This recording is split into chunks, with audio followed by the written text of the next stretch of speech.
What's up, guys? Welcome back. Gracie Jiu Jitsu Houston. As you guys know, we believe that Jiu Jitsu should be structured. We should be taught by safety first, and it should be taught to have fun. So we're here with Pierre, one of our students. He's a blue belt. Actually, he forgot his blue belt, so it's okay. It's not faking. Demoted for the day. It's not faking. It's not faking. And then as well as you guys know, Rafael, one of the head instructors here at the academy. So we have the breakdown of 282, I believe, if I'm not mistaken, or 281. 282, right? 282 with Ankalaev and then Jan Blachowicz. They got changed at the last minute because Yuri got his shoulder messed up and I think he's going to be out for a whole year. And then we got the Q&A that Pierre has 2 questions there. And then, like I mentioned to him at the beginning, it's going to be either philosophical question about Jiu-Jitsu, a bit more of a mindset, and then one technical. He's going to pick whichever one. Let's talk about the UFC, bro. I mean, we watched a little bit of the highlights. We were discussing a little bit before the recording or starting the podcast, and I mean, it was a little bit different, right? Like some of the fights at the beginning were amazing, and then at the end it got a little bit tricky and decisions. I think it was a co-main event and main event that got decisions both. Yeah. So but at the beginning there were submissions and knockouts and all that stuff. So it was crazy at the beginning, but then at the end it slowed down a little bit. So what were the fights that you saw, bro? For sure the Darren Till fight. I think that's one of the fights I was most looking forward to. Like, you know, with Darren Till having a big name behind him. Yeah. He's been off for a year plus too, so it's kind of. Oh, that's right. Yeah. Yeah, he was out for a while. I think he fought Derek Brunson last. Then. Yeah, he lost him now. Yeah. I think it was a choke too, isn't it? Mm-hmm, yes. Yeah. Yeah. same. I think the same choke. Yeah, rear naked choke, and then I'll think that his takedown defense got better, but didn't look like it. He got taken down pretty much, not at will, but he got taken down pretty frequently. Then that third round, he got that slam and then submission. So. Yeah, bro. No, it was crazy, man. I watched like a few highlights. The one that was for me very interesting is the Bryce Mitchell and then Ilia Topuria. That was the one that I wanted to watch. Both 45, 145, both undefeated, both like scrapped. Like they go add to each other, but they're both grapplers. And I was mentioning to Pierre that when I watched, there's a countdown for the main event, right? So the co-main sometimes, and then for the people main event, sometimes they do 3 or 2 depending on how many fights they have and depending how big the names are, right? Mm-hmm. So sometimes they say 3 countdowns, but there's one for fight nights that they're doing now for the main event. And because Bryce and Ilia were opening the main event, they did one for them. And I heard of Topuria before, but I was rooting for Bryce because I knew him a little bit more, like in the sense of the fight. I have seen his fights before, and the last one was with Edson Barbosa, bro. Oh yeah. That was the last one for Bryce, bro, and it was great. Like him shutting down Barbosa like that. Yeah. Either way, Barbosa is older compared to when he fought Khabib. It's still impressive, bro. Barbosa is freaking explosive, and he did that. He shut him down nicely. So I was like, man, I think Bryce maybe win this one because it's pretty good. But then I saw Ilia, and then I remember the way that Ilia strike and grapples. He's very good at both, and I was like, I think Ilia's gonna win. Yeah. And man, shut him down beautifully. I mean, the striking was amazing. They're both cracking at each other. They both got a little boost here and there. Of course, it's a fight, but Ilia just combined beautifully. It was great. It was a great fight. Then the other one that I wanted to watch was Ankalaev and Jan Blachowicz. I saw a little bit of the highlights that the legs were dangerous. The legs shut down at the beginning, and Ankalaev just controlled him on the ground a little bit more after the third, but it wasn't enough, and apparently it was boring. I don't know the whole thing. But yeah, some said that they were boring. Then Dana said that after the post coverage. So he's the boss, so I guess he knows more than us. He was just right there and then zone out and then go to the phone. I guess it was boring. And he called for the next title fight. It was Glover versus Jamal Hill in Brazil. I was gonna say Jamal Hill is up there. He's that high up there? He's top 5? I didn't know he was top 5. Yeah, that's when I heard his name. I was like, he's top 5? I know he's on a win streak right now. Well, and Rakic is injured. Yeah, Rakic is injured. And then he's like one of the top bears. He lost with Jan Blachowicz, but he got injured on that fight when he stepped back his leg. So I know Rakic was one of the top 3 for sure. And then, but Jamal Hill, I didn't know that he was high up, so I guess we're going to have that fight in Brazil. And I forgot, like, Anthony Smith, Lionheart. Yeah. I don't know what ranking he is. I know he used to be up there, but I don't know. He lost, I think, against Ankalaev, bro. Oh, yeah? Yeah. That's why. Ankalaev smashed him. I think so. The last one that I saw, I think Ankalaev went with him, and then Jan Blachowicz went with Rakic, and then they both won, and then that's how they ranked with each other. That's my understanding. Yeah. But it was great fights at the beginning, and then who else? Jared and then Patty. I mean, I didn't see that one, but apparently they both seem pretty clean faced. When I watched that after on the interview, I was like, these guys didn't have much of a fight, I guess. Like they weren't like striking much. And I saw the highlights. I mean, they were fine. They were more, at least like hesitant, I guess. Yeah. But I didn't see the whole fight, so Yeah. I don't have much of an opinion on it.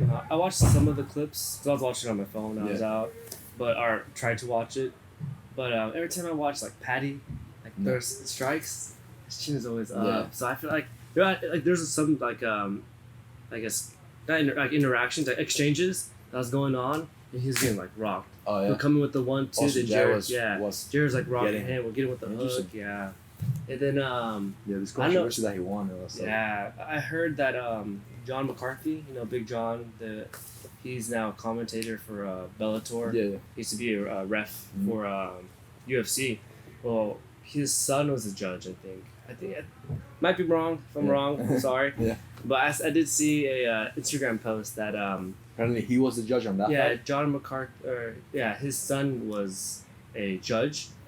Judge on the fight. Yeah, judge on the fight. Got Yeah, and so like he kind of said that his son told him that because John was like, "Hey, I think you guys were wrong," and then his son told him that with the influence of the crowd, it kind of skews your perception of the fight. So every time Patty would land, the crowd would go crazy. Then when you hear like Jared land, you don't hear the crowd react so much. Yeah. So even though you're cage side, you might see a fight, you might be blocked by pillars, you might be on the other side of the cage. I think hearing that kind of influence. You think that Patty's getting winning. hit harder. Yeah. So I think that's one of the flaws of like the judging criteria for sure is having the. It should be in another place. Yeah, it should be in a room. Remote, no commentary. They just watch it like a. Yeah, they should be watching on a TV, and we don't know anything, guys. By the way, like, this is just us speculating on this stuff.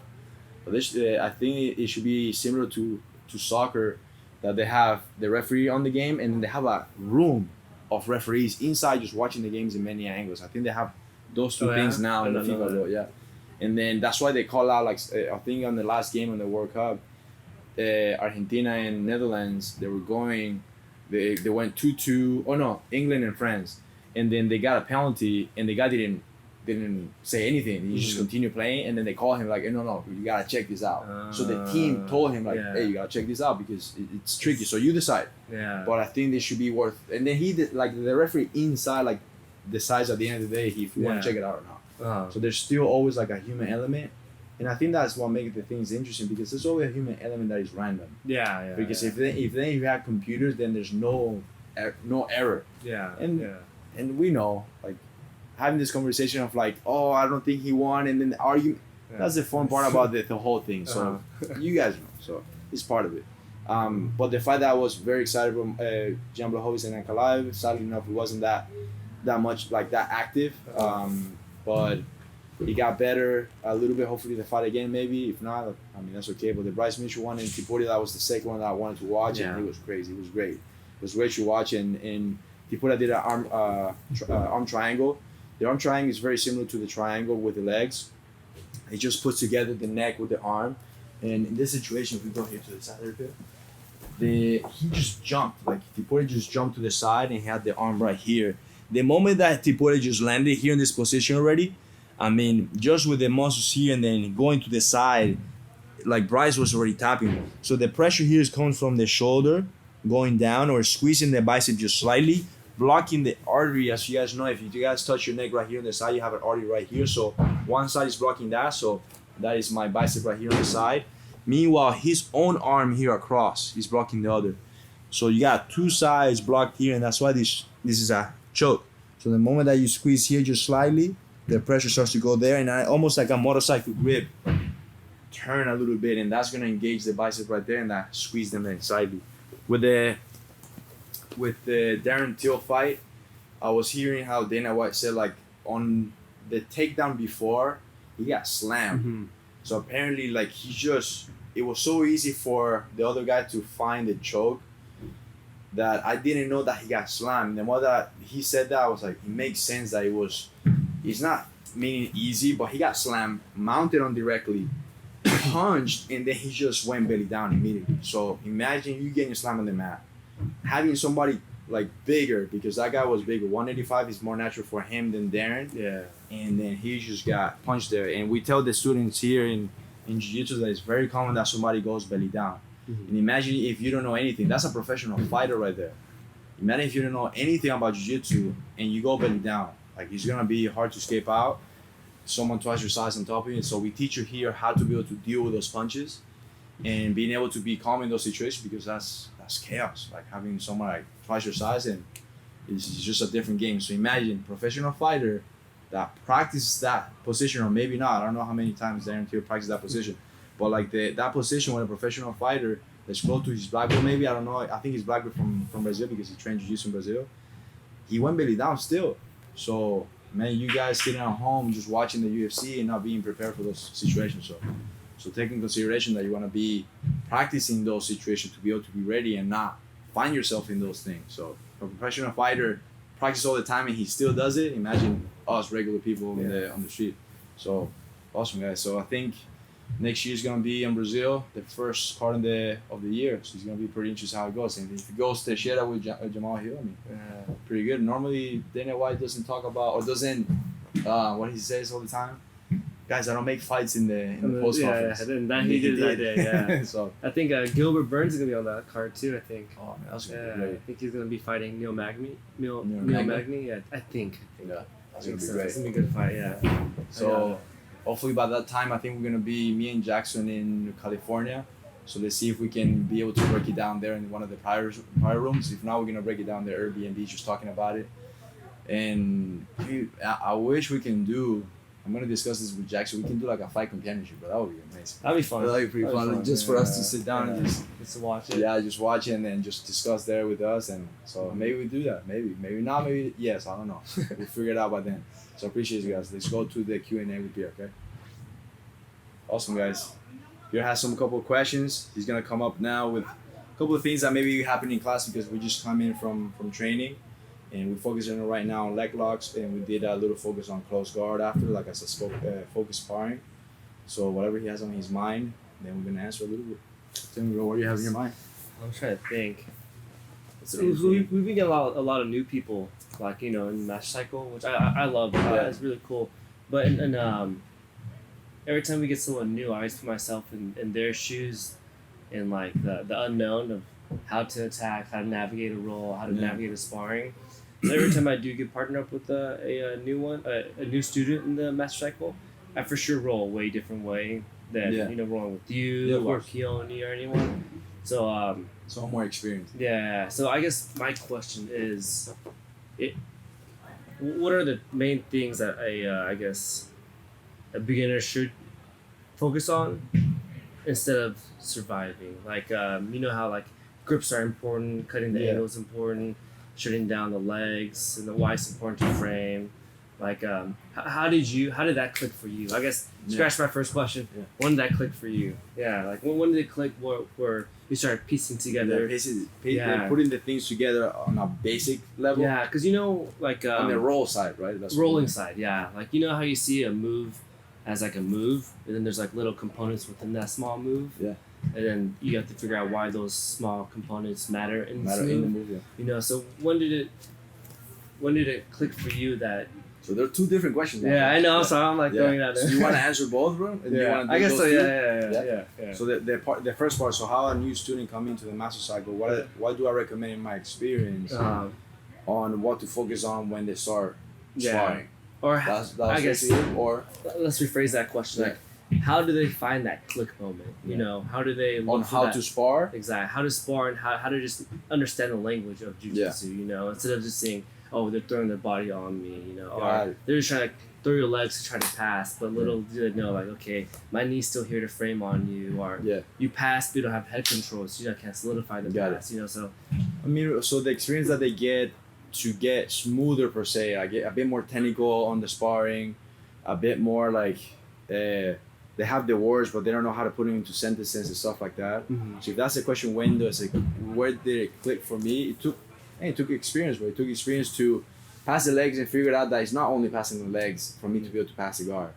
Or when I control on the back, it took me several times that they skipped out from the back, and being frustrated about that, and understanding that okay, there's something lacking, so what can I focus on? And then just breaking things down and coming to class and all that stuff. So for a student that is coming in, one of the things that we're gonna put new probably in the next year, there's gonna be a class that we're gonna study, me and Jackson, and gonna see actually an experience on California when we go. It's called Master Cycle Fundamentals, and for the guys that don't know, Master Cycle means the advanced program. So we got the combatives program, that is the co-ed beginners program. So you see 23 1-hour lessons, and you learn the techniques as a step 1. Then the step 2, you do the reflexes, so combine all the techniques together. And then step 3, you do the test. And after you do the test, you pass, then you can go to the program. Okay, so you can go to the advanced one. Then on the advanced, there's 7 chapters. So there's mount, mount, side mount, guard, half guard, back mount, leg locks, and then standing. So the 7 chapters that we do every 2 to 3 months. I think guard is the longest one, that is 3 months. The rest are like 2 months average.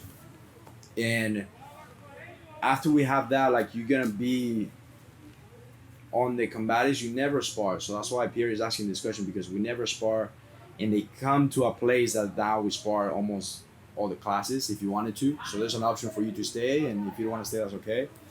And it's tricky, and if you guys have done jiu-jitsu, it's hard to get to a place that you're like, how do I spar? Like, sometimes you're gonna be all spasms. So we have the conversation with the student. That's the first thing. And for you to click, for me to click, it's just experience of not getting what I want.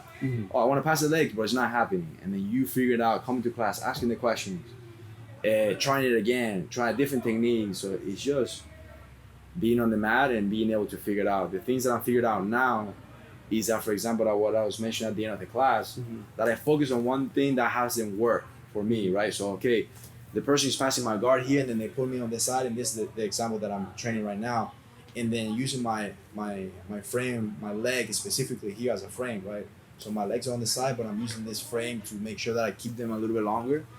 And I was noticing that the bigger guys were smashing the knee all the time. Yeah, pushing to the side, putting their because body they weight. can, they can do it no problem. Especially when they put this arm and cross them. The weave fast. So they do this for you guys to know, just a little feedback. So they go here. If you have this knee here, it's hard for us to pass. Like, it's just hard for you to just push this leg. So they, most of the times when the person is bigger, they just smash this leg. They just muscle it down. So I noticed that, and I was frustrated that, okay, it's hard to keep that knee up. And I just started to study about it. And then getting a little bit better. So I focus on those things that are not working. And then just do that. Yeah. And then just noticing those little things, and then coming back and then practicing, and then just having, for example, one of the students that tried before, and then I see that they're working harder than before, that's a win for me. Yeah. That's why I mentioned it. You see them troubleshooting it live. So yeah. You're there, we're seeing, for example, the mount. And then, man, it's hard for me to skate.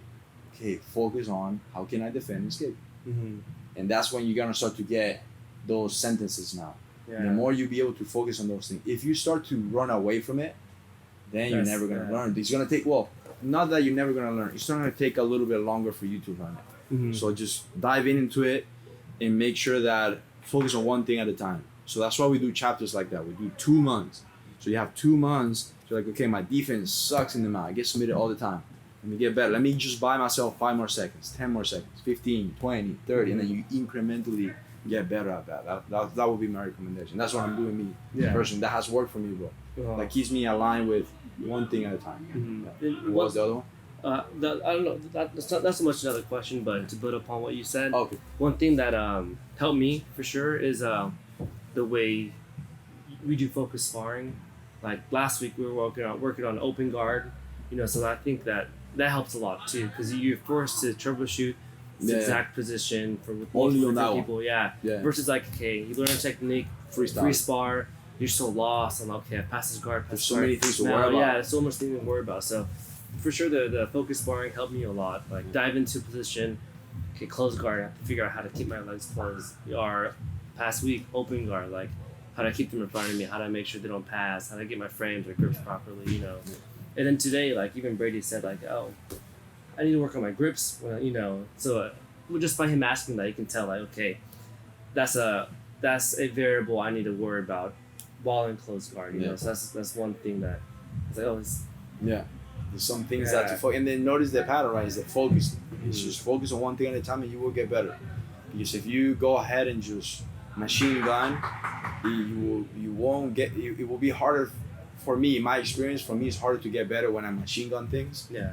I like to just snipe, so I focus on one thing at a time, and then that helps me out a lot and break things down a little bit. Instead of going, I'm getting better at everything. No, every single chapter, I'm like, okay, right now we're in the leg locks, so guard and leg locks entanglement is gonna be my focus, and that's it. And then the next month, I wait for, okay, next month we're gonna see standing. Okay, now I'm gonna focus on my takedowns, on my clinch. Because it actually does help, guys. So just focus on one thing at a time. What was the other one? I forgot what the other question was. The other question was similar to when did it click for me? I think not for the sparring, but something else. It was more about my experience in jiu-jitsu. Like the the whole language of jiu-jitsu. Like for sure. Like not only. I guess let's scratch that question. Yeah, you can have another. My bad. Yeah. On the fly, I'm changing it up. I guess what's something that people can do post class? Like one thing that I do a lot is I watch a lot of YouTube videos. I'll come back so YouTube University for sure, and then for sure I would watch like Gracie University too. Yeah. Like sometimes I'll if I'm in traffic, I know it might be bad. I'll pull it up beforehand. They recommend it, guys. Just be safe. Just put it beside while you got it. I'll just play it. I'll just put it on my dashboard and I'll just listen to it. If I can peek at it, I'll take a peek at it.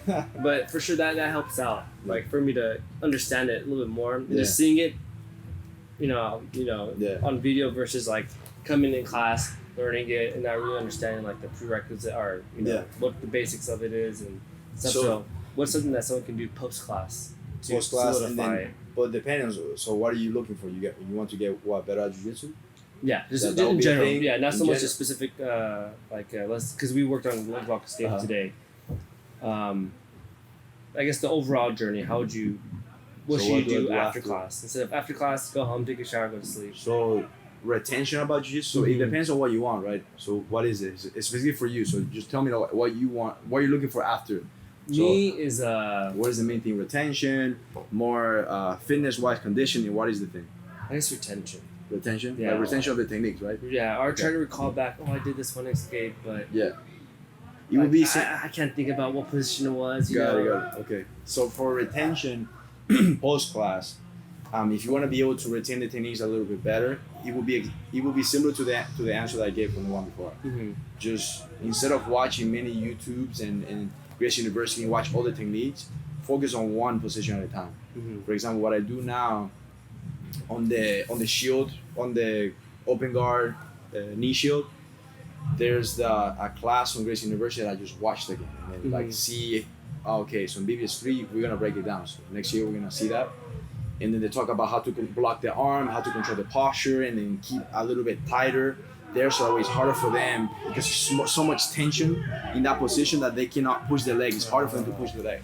And then I was just focusing on that part. How can I just buy myself some time, and instead of letting them smash in the leg, what can I do? Mm-hmm. That's the only thing that I focus on. So just focus on one thing at a time. If you're watching back mount attacks, meanwhile you're watching leg locks here, bro, it's gonna be complicated because we're not gonna touch back mounts again in a while, unless we do freestyle, right? So that's why it's so important for you to, okay, right now I'm open guarding leg locks. Let me get better at that.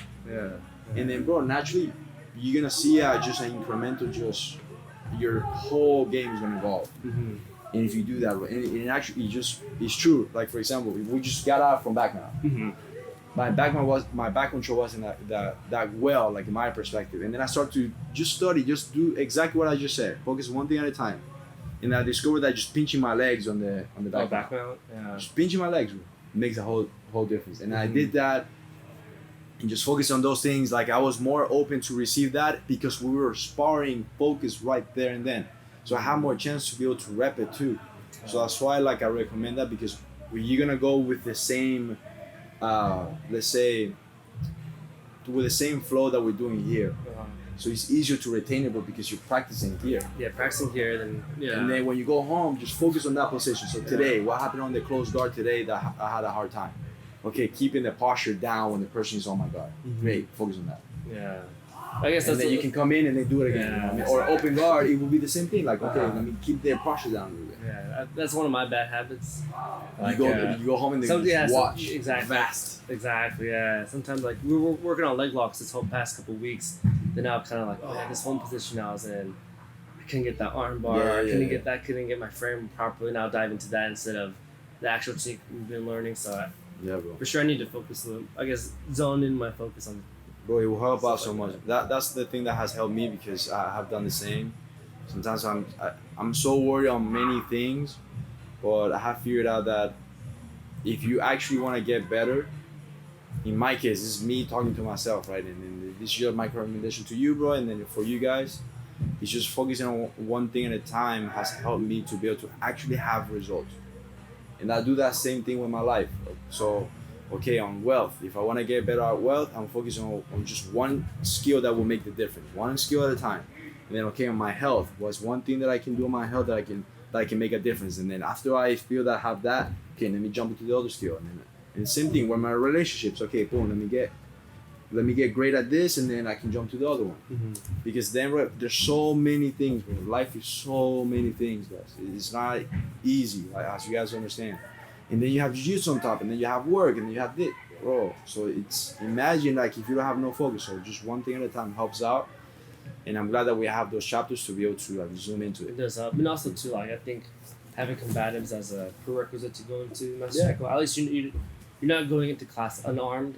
Yeah. You know, you have an understanding of how to shrimp. Yeah, some side understanding. You know, so you understand like the letters of the alphabet of jiu-jitsu, but you get in there, you figure out how to pronounce everything and one piece together. Yeah, 100%. So do that, bro. Try it out and let me know how it goes. Yeah, it will make a difference, bro. So open guard, close guard, leg lock. So the three things that you can like. Let me see what can I get better. Yeah. Then next time, bro, when you see standing. Yeah. So next time you're not bend. I want to get better on my clinching. I want to get better with my space, my distance management. Or I want to get better with my takedown. And because we're gonna practice it many times. You're gonna rip it out. Yeah, bro. He's gonna rip it out, and then something's gonna click, and it's gonna stay with you. And then when we see it again, it's gonna be with you because you have made a habit already. Yeah. So that's the thing that have made the difference, guys. And you guys let me know, try it out. When you come to class, if you're here, if you're not a student here, I mean, it's very important. And one of the things that we say at the end, we always invite you for the 10-day trial. And in the case that you want to do jiu-jitsu, but for some reason the safety aspect is the thing that has stopped you, especially if you watch the UFC and then you see that type of chokes and then the blood and all that stuff, guys, it's not like that. So the safety aspect is very important. That's why I mentioned it at the beginning all the time. Welcome to Gracie Jiu Jitsu West Houston, where jiu-jitsu should be structured, should be safe, it should be fun. So come in, 10-day trials. You're gonna have the link below for you guys to try it out. I mean, Pierre has, I think, 3 to 4 years now, bro. I think maybe 5. I think 3 years. 3 years already. I don't count the pandemic. Yeah. Like, pandemic. Yeah. So the pandemic doesn't count, guys. Yeah, but I came right during the pandemic. I remember we were boxed out. Before the pandemic, you were here already.